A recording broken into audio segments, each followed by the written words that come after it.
So I'm Llio James, I'm a hand weaver and textile designer. I work from my studio here in Sprott.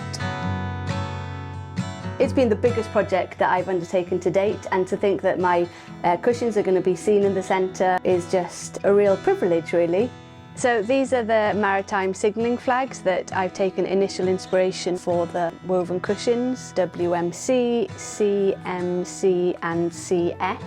The centre is based in Cardiff Bay, so I wanted to use that link between the nautical element and bring it inside to the centre, really.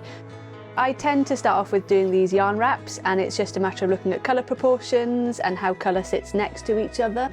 These are kind of early ones that I rejected. I just thought that the designs were a bit too obvious, so these are the final designs then that we took on into production.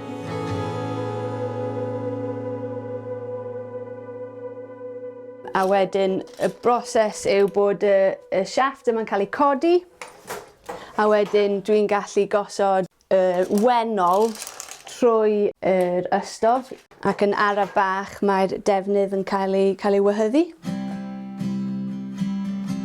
Mae yna elfennau sydd yn gysylltiedig efo carthenni traddodiadol, dyn ni wedi gweld yn cartrefi.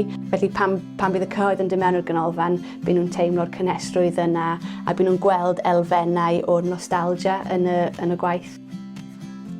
So we've got the 4 final designs. The face of the cushion and the back of the cushion have a slightly different design. Yn amlwg mae'n bleser ac yn anrhydedd gallu dylunio y textiliau yma ar gyfer y ganolfan, gan obeithio bydd pawb yn hoffi'r dyluniadau.